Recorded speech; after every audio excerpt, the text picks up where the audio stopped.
খুব সকালে আজকে বাড়ি থেকে বের হয়েছি। আর আমার যাওয়ার কথা ছিল কালিম্পং, কিন্তু কালিম্পং তো আজকে আমি আর যেতে পারলাম না, যেহেতু NH10 বন্ধ করা আছে, কাজ চলছে। আর সেবক পার করে, সেবকের ব্রিজ পার করে আমি এক জায়গায় দাঁড়িয়ে পড়লাম। এখান থেকে সেবক করোনেশন ব্রিজের আর তিস্তা নদীর খুব সুন্দর একটি ভিউ লক্ষ্য করা যাচ্ছে। আর দেখা যাচ্ছে শিব মন্দির। এই যে লাল রঙের যেটা দেখতে পাচ্ছেন, এটা হলো শিব মন্দির। এখান থেকে তো কালী মন্দির দেখা যাচ্ছে না, আর চারদিকে শুধু পাহাড়, সুন্দর সুন্দর পাহাড় আর পাহাড়, চারদিকে সবুজ পাহাড়।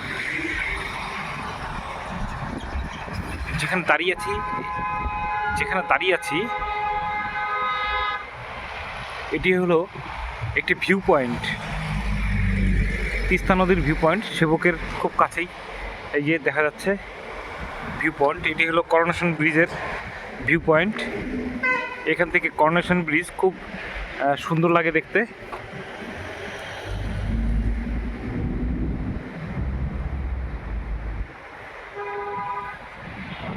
এখান থেকে করোনেশন ব্রিজের দূরত্ব প্রায় 700-800 মিটার। এই যে রাস্তাটি যে দেখতে পাচ্ছেন, এই রাস্তাটি সোজা চলে যাবে করোনেশন ব্রিজ পার করে কালিম্পং। তারপরে বাঁদিকে যদি যান, বাঁদিকে গেলে হলো শিলিগুড়ি। আর এই যে এই রাস্তা দিয়ে যাবে হলো মালবাজার, উদলাবাড়ি, চালসা।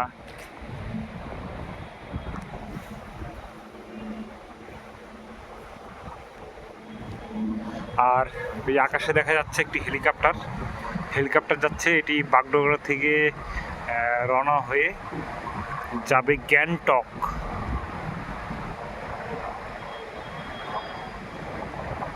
এই যে দেখা যাচ্ছে ছোট্ট একটি হেলিকপ্টার, এখান থেকে ছোটই লাগছে।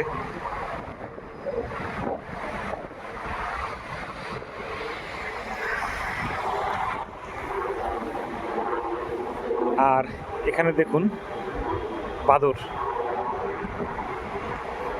বাদরকে কেউ গাড়ি করে এনে অনেকগুলো কলার ছড়ি দিয়ে গেছিলো। এই যে দেখেন সেখানে কলার ছড়ি, আর যে কলাগুলো পচে গেছে, নষ্ট হয়ে গেছে, কিন্তু এই বাদরটি এখন এখান থেকেই কলা বের করে খাচ্ছে। সেবকে এলে কিন্তু প্রচুর বাদর দেখতে পাবেন।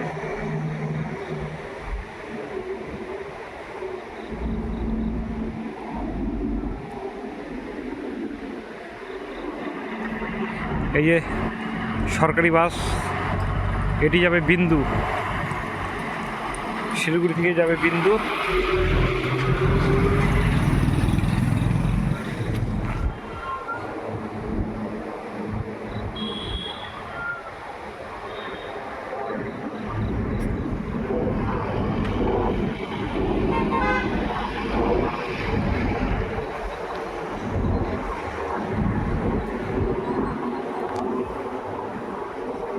এই সেই তিস্তা নদী।